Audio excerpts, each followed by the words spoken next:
Hi there, and welcome to Living with Victory, brought to you today by Teague's Grocery and Cafe, serving Maggie Valley since 1965. Teague's is Maggie Valley's only grocery store. They're located at 130 Soco Road near the eastern entrance to the Great Smoky Mountain National Park and the Blue Ridge Parkway. You'll find supermarket product assortment in a smaller shopping environment with everything you need, whether you live in the area or are just passing through. Stop in for breakfast or lunch at the Corner Cafe, where they feature a variety of daily specials. Teague's Grocery and Cafe is open Sunday through Thursday from 7 a.m. to 10 p.m. and Friday and Saturday from 7 a.m. to 10:30 p.m. Call them at 828-926-1147 or stop in at 130 Soco Road in Maggie Valley. Teague's Grocery and Cafe. And by the way, today's program is also available on GodTube, YouTube, Spotify, iTunes, and at livingwithvictory.podbean.com. It's time for Living with Victory, a program of hope and encouragement brought to you by Living with Victory Ministries and listeners like you. In a moment, we'll join your hosts, Laureen and Tony Giorgio, for today's message of perseverance and hope. So if life has left you kicking up dust, keep listening, keep looking up, and grab your umbrella, get ready to sing in the rain. God in His goodness is gathering showers of grace. Get ready to sing in the rain.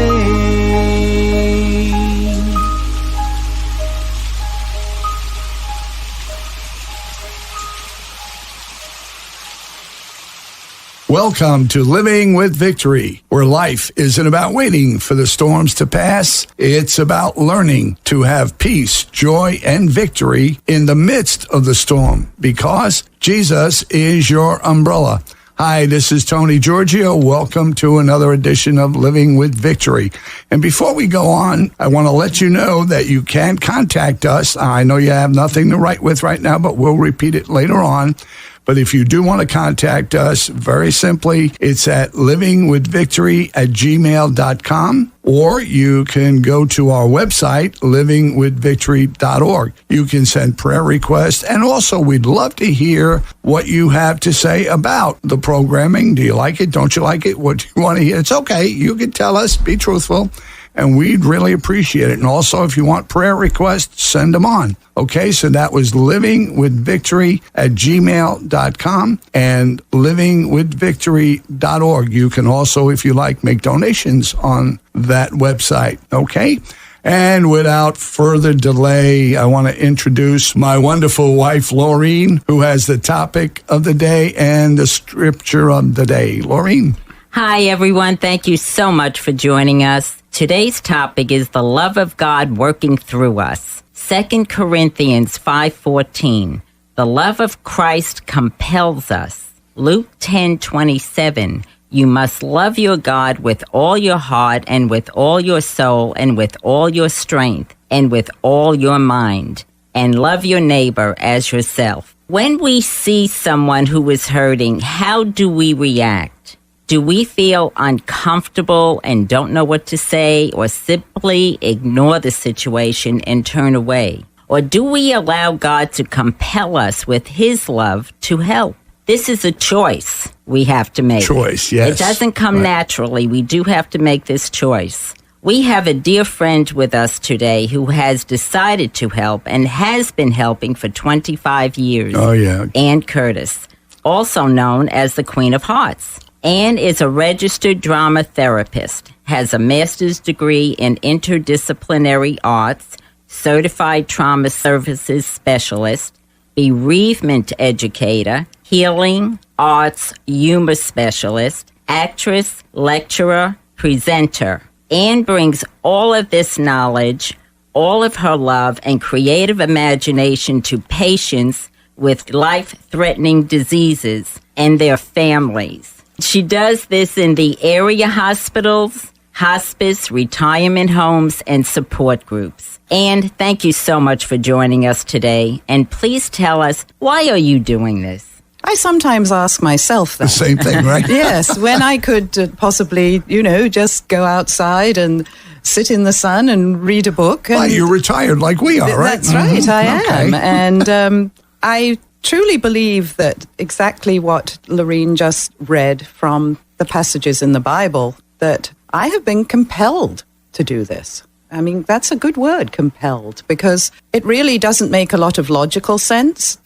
I just feel this inner voice that tells me that I need to use the rather peculiar talents that I have for acting and making people laugh and thinking in metaphors and being creative and just trying to make people feel encouraged and feel better. And I've always enjoyed doing that. Even when I was a little girl, apparently, the only good thing the teacher could say about me in nursery school was that I helped feed a little boy who had trouble eating his lunch.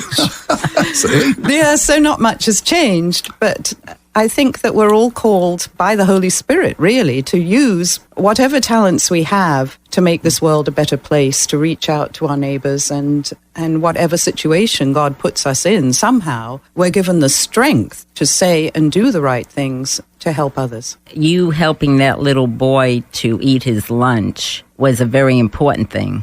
Not many people would have taken time for that little boy. And hope and encouragement and caring about somebody's needs is, I think, more important to me than getting an A in algebra. I think that people often don't realize that everyone has a talent that can bring joy to other people. Recently, we had a situation on our street where one of our neighbors, her son, who was an only son, was murdered. And people don't know what to do in situations like that, and to just reach out. And, I felt that my role was to rally the neighbors round and encourage people to do something. And so a group of us went up there, and, one person baked cookies, another one brought an apple pie.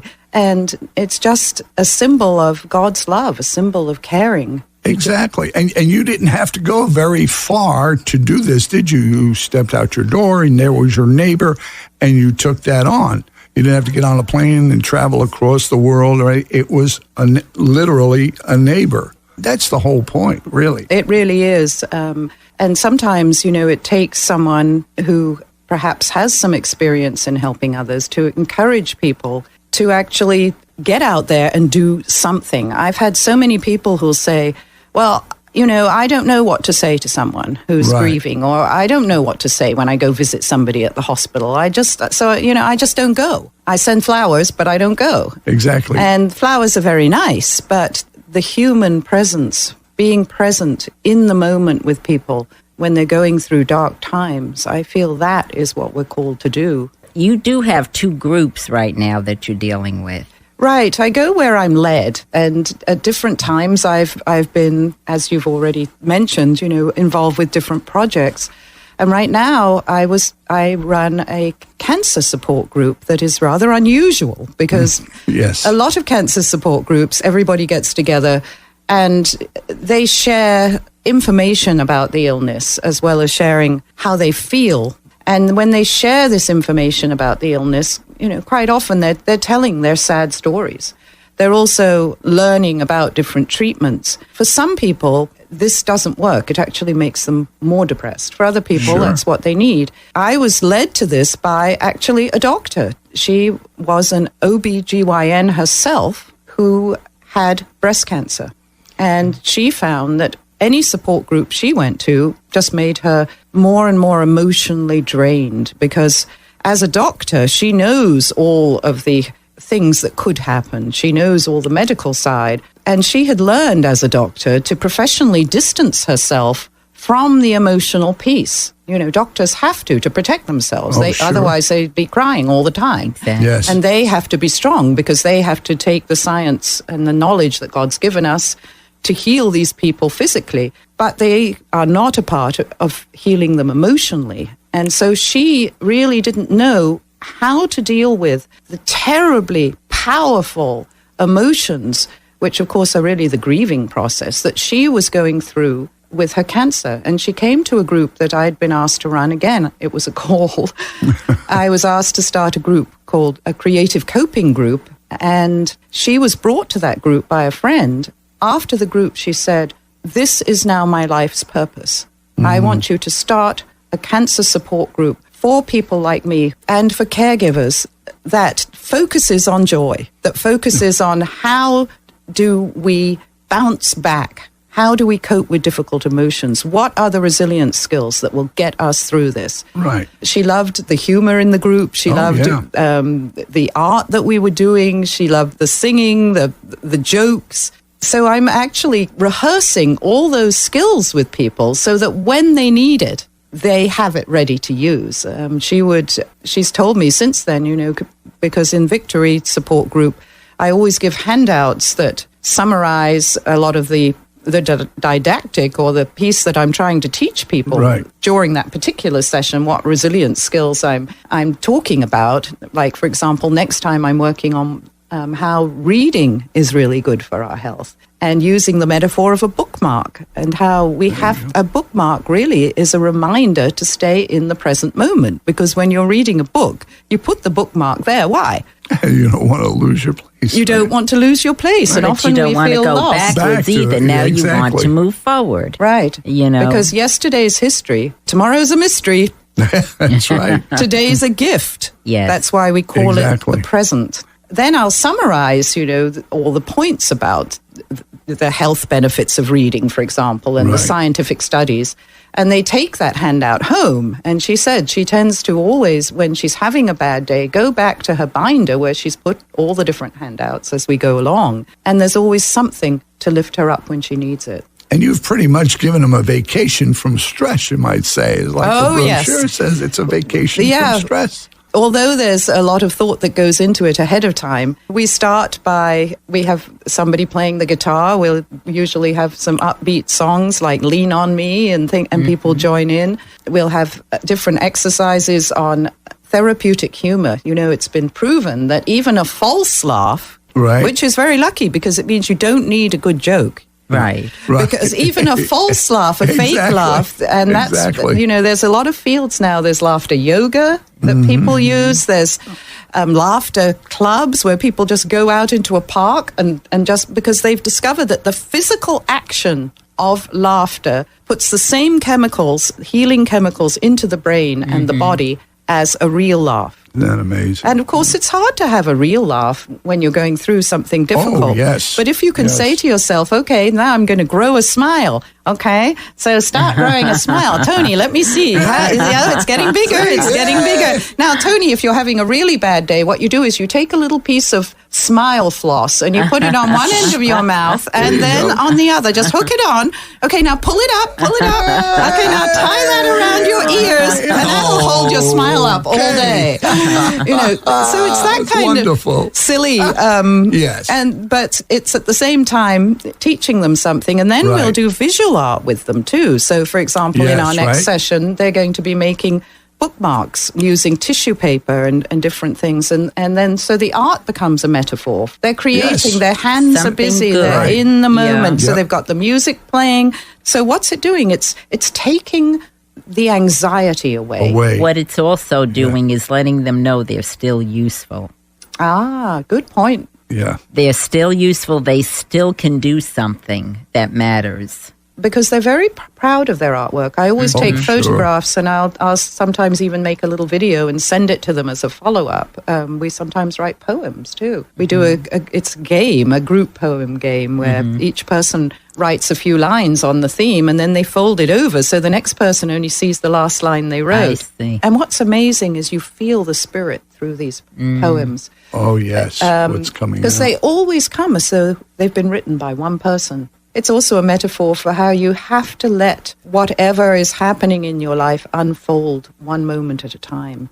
I started really as a teacher and then a creative dramatics teacher, and it was a child that really led me to seeing how the arts that I used could really help someone. I had a little boy in my group once, and I knew that he had lost his sister in a car accident, and he would not join in to the drama. His mother put him in the group, but he would often just stand to one side, or not join in very much until one day my whole theme was humor. We'd been laughing, we'd been telling jokes, we'd been doing comedy skits, and then I divided them into groups and they had to make up a a comedy skit using certain things. He said, I want to do one by myself.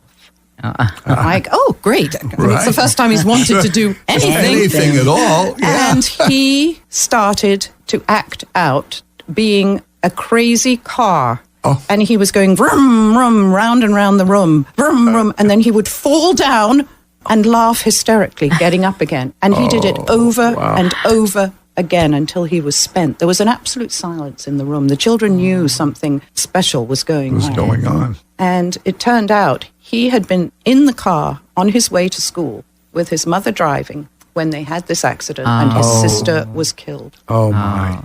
Acting that out, because that's another thing. When we have difficult emotions, it puts us into fight or flight.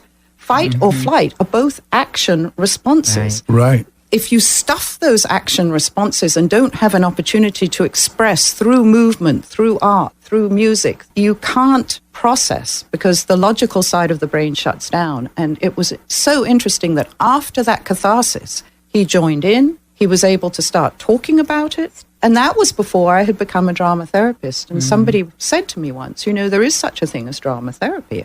This was a psychologist. She said, I've been putting children in your groups. You don't know that.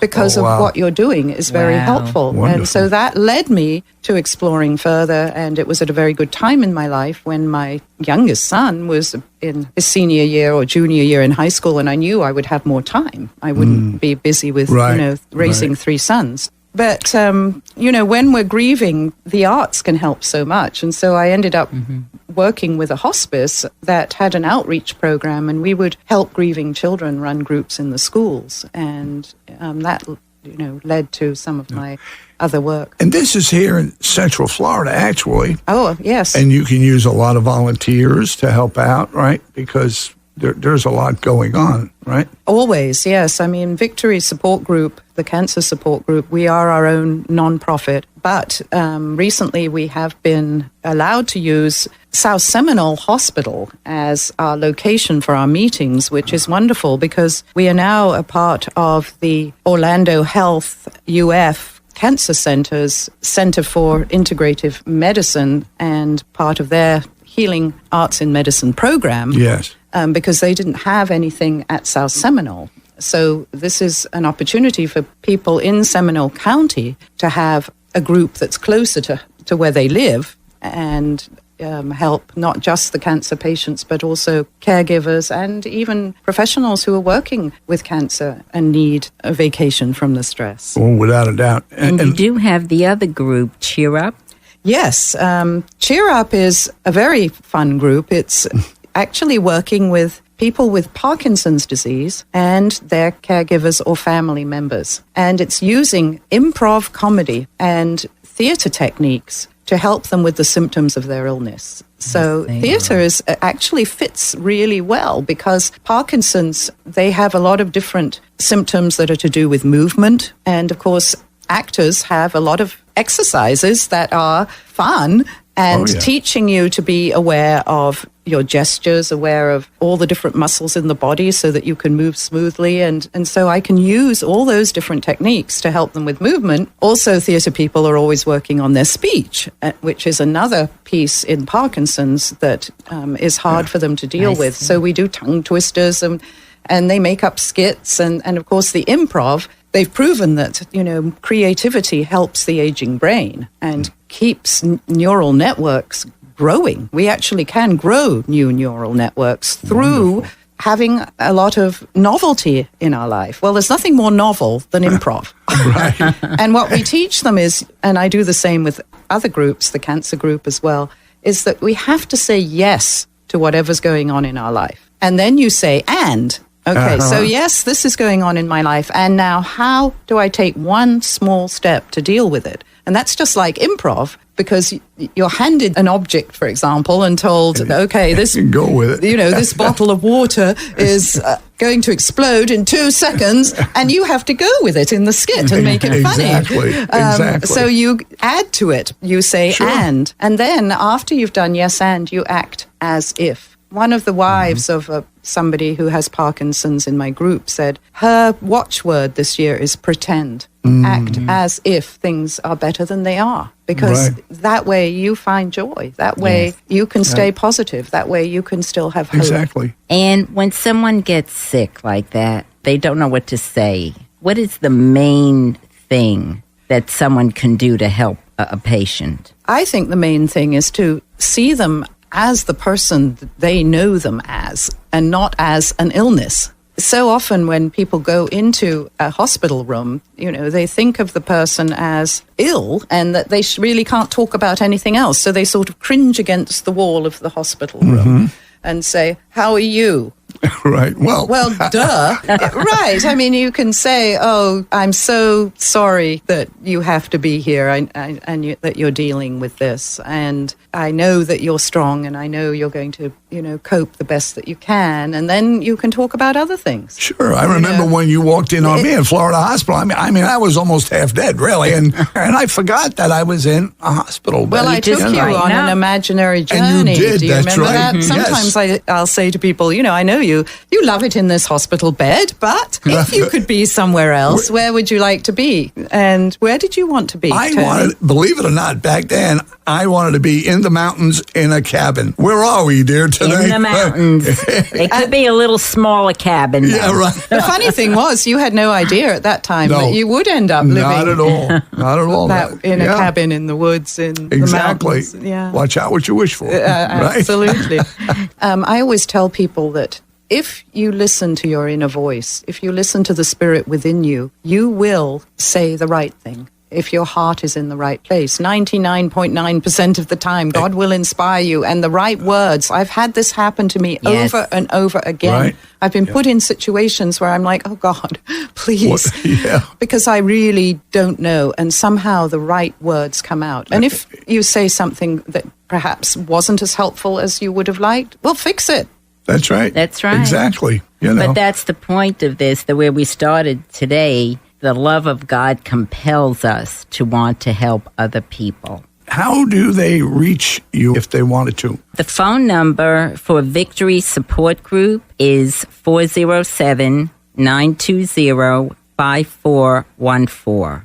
You could call that number for a cheer up as well. Or you can email Ann at ac_hearts@hotmail.com. And all these groups are free. That's another piece I'd like to that's get wonderful. across. That is a community service here in Central Florida, without a doubt. So if anyone is going through the trauma of cancer or Parkinson's, you're missing out on a wonderful time coming to these groups. Oh, yes. Because Ann is one of a kind. You would have a wonderful time, plus help your faith to grow, feel better while you're going through your storm. Go through it with peace. You can make that choice. No matter what, I'm going to dig my heels in, and this is the way I'm going to do it. Yes, you can actually prepare yourself for waiting in a waiting room or going to visit somebody. Sure. Like the neighbors carrying cookies. You can have a tote bag where you put in maybe a coloring book. Make sure you have music on your phone that's going to distract you. Bring a game to play with a patient, or, pictures from their last holiday. Exactly. Things to talk about that you would if you were in one another's homes. Well, this has been just fabulous, and really appreciate it, and the blessings that you give so many.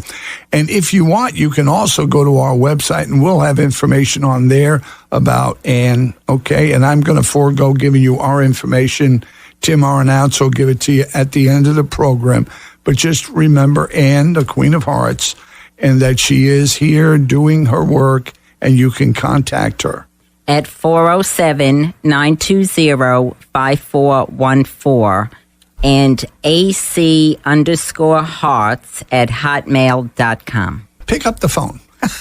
Email, whichever. Please do. And go with a spirit of having fun and healing. God bless you. And remember, we'll see you next week. And remember, Jesus is your umbrella. In the storm. You're singing in the rain. Amen. I'm singing in the rain. Just singing in the rain. Woo! Thanks, Ann, very much. Thank you. Help Laureen and Tony in their ministry by becoming a Living with Victory partner. You can make a donation of any amount through PayPal at livingwithvictory.org or send your check to Living with Victory, P.O. Box 1982, Maggie Valley, North Carolina, 28751. That's Living with Victory, P.O. Box 1982, Maggie Valley, North Carolina, 28751.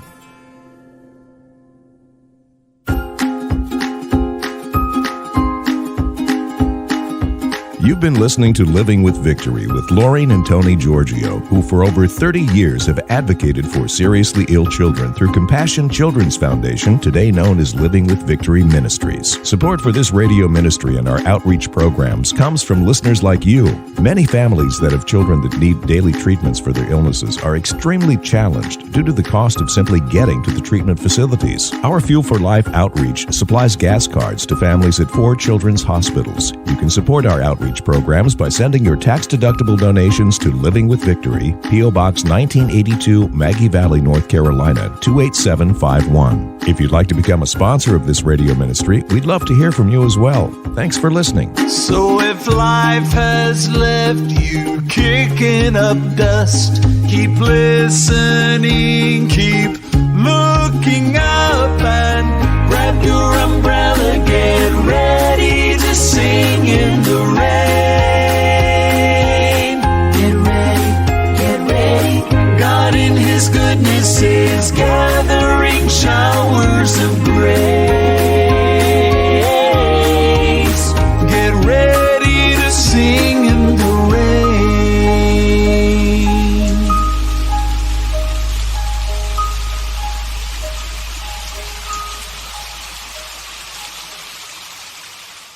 The preceding program was brought to you by Teague's Superette and Cafe at 130 Soco Road in Maggie Valley. Call them at 828-926-1147. You can hear this program and others from Living with Victory Ministries on YouTube, GodTube, iTunes, Spotify, and at livingwithvictory.podbean.com.